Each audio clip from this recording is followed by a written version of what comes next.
Hello, what's up YouTube? Assalamualaikum and welcome back to my channel. Yang belum subscribe lagi tu, jangan lupa untuk subscribe. Jom kita layan video kali ni.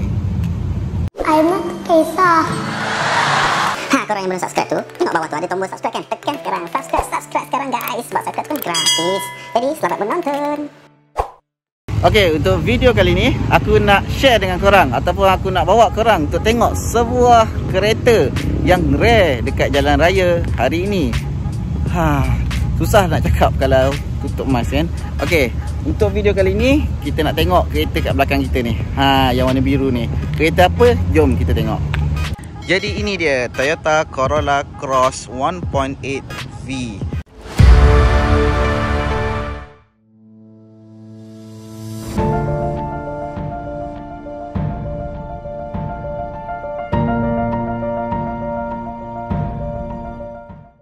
Okey, sebelum ni Toyota pernah keluarkan juga Corolla Altis. Itu memang semua kenal lah.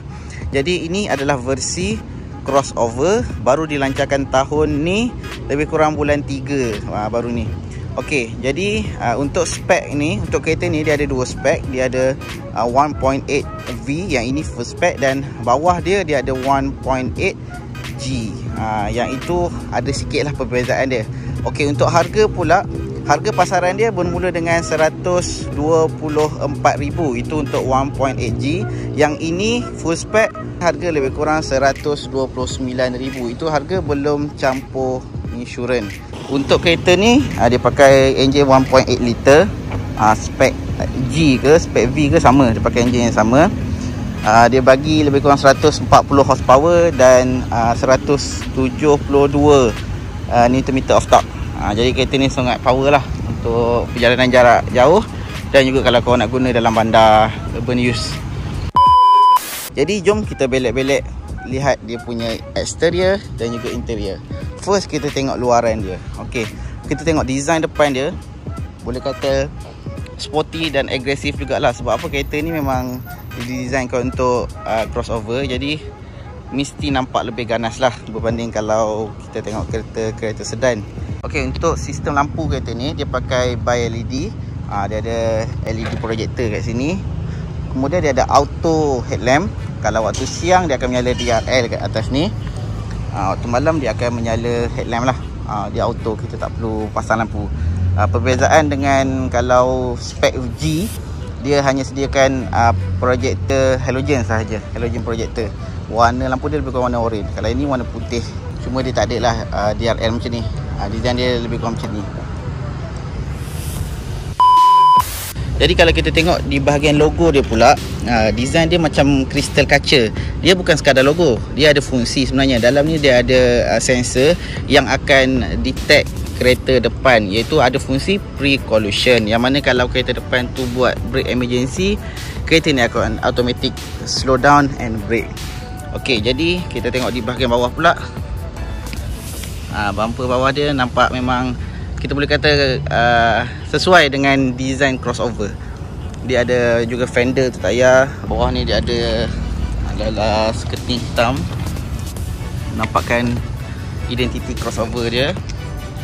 Kita tengok bahagian belakang pun nampak agresif.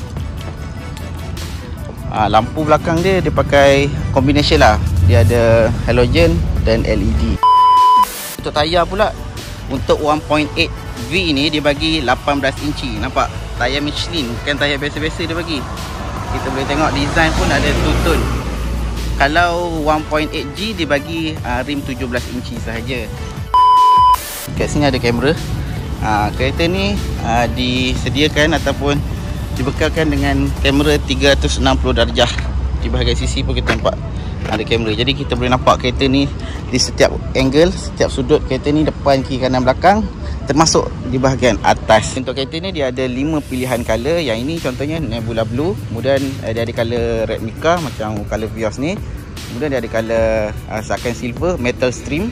Lepas tu dia ada color Pearl White warna putih. Dan last sekali dia ada Graphite Metal. Dia seakan warna coklat-coklat sikit. Kita tengok di bahagian sisi pula. Apa pendapat korang? Cantik dia punya cutting dia. Kalau nak kata aerodynamic tu ada sikit, tapi crossover dia tak pentingkan benda macam tu lah, kecuali kalau kereta tu memang kereta performance. Ok, jom kita tengok bahagian dalam pula. Ok, kereta ni dia pakai fungsi keyless entry. Just kuncinya tak dalam poket sahaja, kemudian selup je tangan. Nampak? Automatic dia akan unlock kereta korang. Jadi kita tengok bahagian dalam. Ok, apa pendapat korang? Bagi aku, design dia minimalis, modern, and nampaklah dia punya eksklusif dia tu, dengan design piano black semua. Ok, jom kita masuk. Kita belek apa yang ada dalam kereta ni pula. Bila kita masuk je, terus senyap, sepi. Dia punya noise cancellation dia sangat bagus kereta ni. Tengok di bahagian tepi ni, build quality dia kita tahu dia pakai soft touch. Sebab itulah dia punya pendebat bunyi dia tu lagi berfungsi lah. Kemudian untuk bahagian atas, design dia macam soft touch tapi sebenarnya hard touch. Cuma korang tak perlu risau lah, sebab apa, ini kereta Toyota. Jadi kalau kereta Toyota ni, siapa pernah pakai dia tahulah kualiti, macam mana build quality untuk bahagian dalam dia. Susah lah nak tengok kereta Toyota yang bunyi kerek-kerek ke apa kan. Jadi bagi saya, ini adalah satu design yang baru untuk Toyota. Memang sangat cantik. Jadi jom kita start engine dulu. Bila kita start engine je, nampak dia punya multi display dia. Kita panggil MID lah, multi function display dia. Sangat cantik lah. Ok, yang ini Optitron meter lah. Ok, yang belakang ni segala informasi tentang kereta ni kita boleh tahu kat sini. Contohnya kita boleh adjust melalui button yang ada dekat steering ni. Okay, contohnya kita nak tengok dia punya penggunaan minyak, fuel consumption, kita tengok jarak kita dah berjalan, waktu fungsi-fungsi yang tengah on sekarang ni. Contohnya sekarang ni radar cruise control dengan lane departure assist tengah off. Jadi kalau kita nak on kan, ada tombol dia. Jadi kita boleh check lah blind spot monitor ke apa. Sekali info mungkin dia akan paparkan dekat sini. Ok, untuk remote dekat steering ni lah nak tunjuk. Ok, untuk belah kiri ni macam saya cakap, untuk kontrol display depan ni. Ok, kalau untuk kanan ni pula, ni kita cakap dia ada fungsi radar cruise control. Ok, ada certain kereta memang dah ada cruise control ni, tapi itu cruise control biasa. Dia selalu tombol kat sini kan. Ok, itu kegunaan dia. Contoh kalau korang pakai kereta kat highway, korang drive jarak jauh, jadi bila korang set dekat satu speed tu, dia akan maintain. Contoh 80 km/h dia akan maintain lah. Itu untuk radar cruise control. Itu untuk cruise control biasa. Ok, untuk radar cruise control pula, fungsi dia sama, cuma dia lebih advance sikit. Sebab apa? Dia ada adaptive cruise control. Dia akan detect speed kereta depan juga. Jadi contoh korang set 100 km/h dekat highway, seandainya kereta depan korang tiba-tiba dia bawa 80, dia akan detect. Jadi kereta ni automatic akan slow down. Dia akan ikut follow kereta depan punya speed 80. And then bila kereta tu elak ke tepi, dia akan terus kepada speed yang korang dah set 100 km/h tu. Kalau korang set 140 dah dia pergi. Jadi lebih safe, lebih safety. Kemudian lebih intelligent, dan korang pun lebih rehat bila jarak jauh dekat highway. Seterusnya kita tengok dekat display. Okay, LCD dia. Okay, disediakan lebih kurang dalam 11 inci, 10 inci lebih lah. Okay, apa yang ada dekat sini, fungsi dia media macam biasalah, radio kalau korang tekan. Okay, kemudian kita back. Phone, kalau korang connect dengan phone korang, dia akan kalau korang connect Bluetooth dengan phone korang, dia akan connect teruslah dengan korang punya call log. Sama ada korang nak angkat call ke nak call ke, dia akan keluar dekat kereta ni. Ok, kemudian connection ni saya tak terang banyak sangat lah. Sebab apa, kereta ni dia ada Android Auto dan Apple CarPlay. Once korang connect je USB dengan phone korang, dia akan detect terus. So tak adalah korang kalut-kalut nak pegang phone, nak tengok Waze ke apa kan. Bila korang dah connect, display ni akan paparkan apa yang ada kat phone korang. Jadi lebih selamat lah. Kemudian kita ada fungsi yang paling saya suka lah untuk kereta ni, PVM. Apa itu PVM? Panoramic View Monitor. Kereta Toyota mostly sekarang semua dah dipasangkan dengan fungsi ini. Termasuklah Vios Yaris yang bawah 100,000 pun. Okay, apa yang best fungsi ni nampak? Korang boleh tengok setiap angle kereta. Bukan saja setiap angle, dan yang paling penting daripada angle atas. Sebab apa, kadang kaum hawa, kaum wanita lah, kadang ni dia orang tak confident nak masuk parking, nak keluar parking, kadang kat parking tu sempit kan. Jadi dengan adanya benda ni, fungsi ni banyaklah membantu. Jadi kita boleh tengok setiap angle. Dalam mall pun kita boleh detect walaupun kereta tu dalam keadaan gelap ke apa kan. Okay, satu lagi aku nak beritahu. Okay, kereta ni kalau kita bagi signal belah kanan, automatic dia akan buka lane watch. Nampak? Jadi ataupun kalau kita tolak belah kiri, dia akan buka lane watch belah kiri pula. Jadi benda ni, fungsi ni sebenarnya banyak membantu jugalah, membuatkan kita lebih alert. Sebab kadang-kadang kita tak perasan ada motor ataupun kereta belah kiri ataupun kanan kita, kadang kita nak masuk sempang tu kan. Selain pada fungsi blind spot, inilah fungsi yang kita nak untuk kereta zaman kini. Okey, blind spot monitor macam aku cakap tadi, kalau korang tengok kat sini, dia sebenarnya dia ada macam lampu, sebenarnya lampu alert. Kalau seandainya korang nak masuk simpang kanan ataupun kiri, nak motong ke, dia akan bagi warning seandainya ada kereta ataupun motor dekat bahagian blind spot korang kiri ataupun kanan. Jadi buatkan korang lebih alert lah sebelum korang tukar lane ataupun masuk simpang. Okay, kita go to panel tengah, masuklah gear. Okay, kita go to gear. Okay, gear kereta ni dia pakai 7 speed transmisi CVT. Jadi kat sini kita boleh tengok ada P, ada reverse, ada neutral, and then dia ada drive. Okey, sebelah drive ni dia ada manual. Bila kita tolak ke manual, kereta ni automatik akan ubah transmisi dia kepada semi manual. Dia tak ada fully manual lah, tapi dia memberi kita feel macam kita bawa kereta manual. Kita rasalah sikit RPM dia kan, rasalah sikit torque dia. Kalau kita tolak ke D ni, dia pakai fully CVT, jadi tak dengar langsung bunyi enjin. Jadi kalau setengah orang muda ni rasa feel sport-sport sikit kan, tolaklah manual. Jadi kita boleh adjust kita punya speed ataupun kita adjust kita punya gear secara manual. Nampak dia tulis tu, gear 1 M1. Kalau kita tolak ke depan, dia akan jadi gear 2, gear 3, gear 4. Ni turun balik. Macam itulah fungsi dia. Sebab tu aku cakap dia semi manual, tak adalah fully manual. Kalau fully manual kau kena tekan clutch. Jadi kat sini tak ada clutch.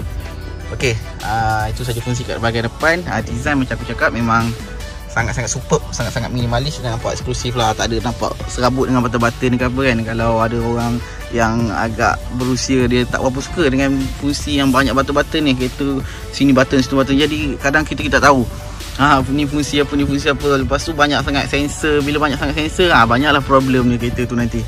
Jadi Toyota dia dah fikir panjang. Dia tak adalah buat yang terlalu complicated. Dia buat fungsi yang sangat berguna saja, yang perlu saja untuk sebuah kereta. Contohnya kereta ni, kereta SUV. Okay, kursi dia bagi leather seat, fully leather. Memang sedap lah, lembut. Lepas tu kelebihan dia tahan lama lah berbanding fabric. Okay, untuk roof dia kasih warna hitam. Jadi nampak lebih sporty lah untuk SUV. Okay, alamak. Okay, ni mic. Nak buka lampu ni macam ni. Kalau atas ni, kalau korang nak bersiap ke apa, nak pergi office ke apa, nak slide je ni, dia akan menjaga lampu ni. Jadi bagus lah. Kereta-kereta zaman sekarang perlu ada benda macam ni. Lepas tu Toyota sekarang sediakan dengan dashcam, free dashcam untuk semua kereta dia. Okay, kalau ini pula adalah fungsi lane keep assist. Kira kalau macam korang buat highway, dia akan detect lane korang. Seandainya korang terkeluar lane tu, dia akan bagi warning lah, bagi alert. Kemudian dia akan tarik steering korang sikit untuk masuk balik dalam lane. Jadi itu saja untuk bahagian depan. Ni additional. Seandainya kalau korang berminat nak tambah untuk wireless charging, korang selit je phone kat sini, dia akan detect. Tapi fungsi ni hanya berguna untuk phone-phone yang model baru lah, yang support wireless charging. Okay, kereta ni dia ada 6 speaker. 1, 2, 3, 4, belakang 2, 5, 6. Okay, kereta ni pula dari segi safety 7 airbag, jadi sangat selamat lah. Kemudian kereta ni pula didesain dengan TNGA, Toyota New Global Architecture. Seandainya ada berlaku kemalangan, kereta ni akan absorb impact. Itu fungsi TNGA itu sendiri. Dia akan mengurangkan kadar kecelakaan ataupun kadar kecederaan kepada pemandu seandainya berlaku kemalangan. Okay, untuk bahagian belakang kita boleh tengok, boleh kata sangat luas lah untuk 3 orang dewasa ataupun 4 orang kanak-kanak. Kemudian dia ada juga armrest, ada puas lah sikit duduk belakang. Okay, ni bagus sebab apa, dia ada aircon van. Kemudian dia ada 2 port charging kat belakang ni juga. Jadi untuk passenger senang lah nak charge phone ke apa kan. Okay, kalau saya duduk lah contohnya. Okay, kalau duduk, ini posisi normal lah bagi seorang dewasa. Ketinggian lebih kurang 160 ke 170, macam ni. 180 pun lebih kurang je sebenarnya. Dia ada leg room yang boleh kata luas sebab apa, dia bentuk lekuk kat sini. Sangat selesa lah. Okay, untuk di bahagian boot pula, kereta ni dia ada 3 cara nak buka boot. Okey, fungsi yang pertama, tekan dekat sini. Bila tekan je kat situ, automatik dia akan buka. Dia pakai elektrik, elektrik boot. Okey, and then cara kedua, kita boleh guna remote. Nampak? Sedap. Bila kita hold je button ni, automatik dia akan buka. Oh, dia tak boleh. Sorry.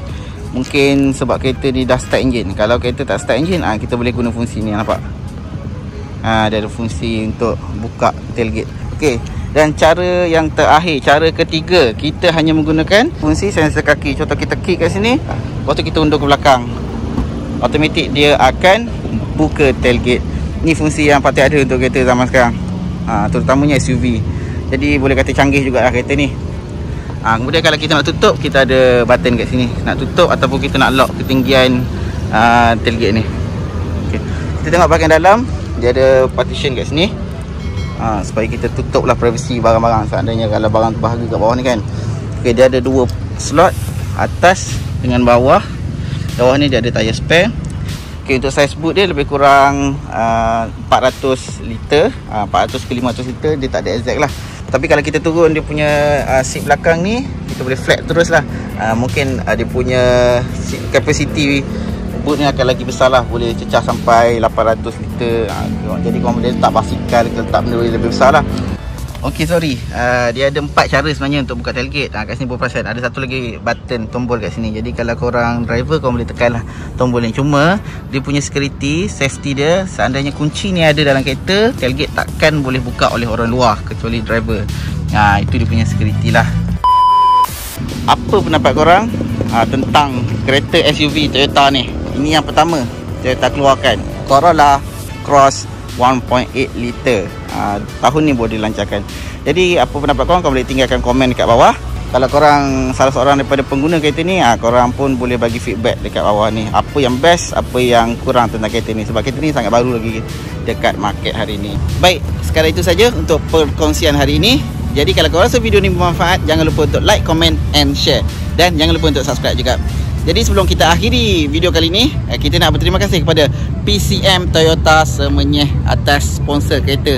Jadi kalau korang nak khidmat nasihat untuk pembelian kereta baru Toyota, tak kisahlah apa jenis pun, apa model, termasuklah Corolla Cross, korang boleh terus datang ke Toyota Semenyih ataupun terus direct dengan saya sebagai salah seorang salesman ataupun sales advisor dekat sini. Jadi saya tinggalkan link WhatsApp saya di bawah. Kalau ada apa-apa persoalan, boleh terus direct dengan saya. Jadi bersama saya Aiman, kita jumpa di next video. Assalamualaikum and check it out. Jom kita jalan-jalan naik kereta ni.